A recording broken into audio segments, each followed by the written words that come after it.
बिस्मिल्लाहिर्रहमानिर्रहीम। आज 3 अहम केसेस की समाअत है। Number 1, cipher case.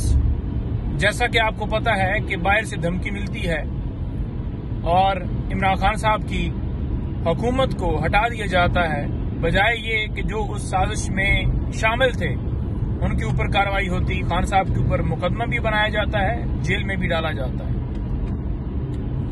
उस केस के अंदर जिस तरह से जज साहब ने कार्रवाई चलाई, जिस तरह से हुकूमत ने नोटिफिकेशंस निकाले, तमाम नोटिफिकेशंस को इस्लामाबाद हाई कोर्ट ने कलअदम करार दिया और तमाम कार्रवाई उसको खत्म करते हुए दोबारा से अगस्त के महीने से स्टार्ट किया। लेकिन दोबारा ट्रायल कोर्ट में उसी तरह से कार्रवाई शुरू की गई, जिसमें ना आइन की ना कानून की कोई भी मंशा पूरी की गई, बल्कि धज्जियां उड़ाई गई और दोबारा इस्लामाबाद हाई कोर्ट ने उसमें स्टे दे दिया। दूसरे नंबर पर तौहीने इलेक्शन कमीशन।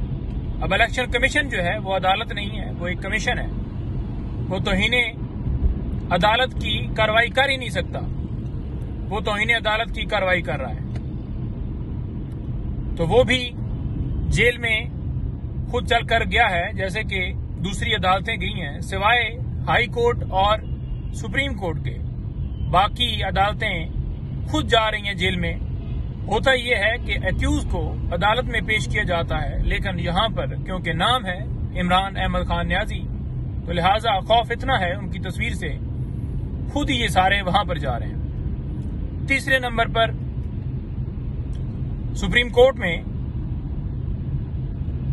तौहीने अदालत की दरखास्त जो दी थी वो फिक्स है, जिसमें लेवल प्लेइंग फील्ड के हवाले से जो पहले गुजारिश की थी और सुप्रीम कोर्ट ने हदायत दी थी कि इनको सुन के उसका सदेबाब किया जाए। लेकिन आपने देखा कि जो सदेबाब हुआ, जमशेद दस्ती साहब की भी मिसाल आपके सामने है कि किस तरह उनकी वाइफ को नंगा किया गया और उनके बच्चों के ऊपर जो तशद्दुद किया गया, तो वो भी आपके सामने है। इसी तरह से पूरे पाकिस्तान भर में जिस तरह से लोग उठाए गए, तजवीज़ कुरिंदे, तायद कुरिंदे, और जो लोगों के साथ सलूक किया गया, पाकिस्तान में ऐसी कहीं मिसाल नहीं मिलती। अब देखते हैं पाकिस्तान की सबसे बड़ी अदालत जिसमें ये मुकदमा फिक्स है, कल भी आपने रिमार्क्स देखे जिसमें ये कहा गया कि इमरान रियाज कौन है।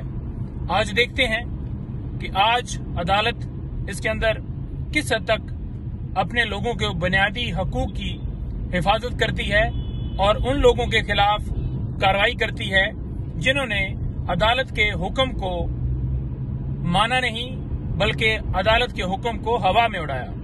बहुत शुक्रिया।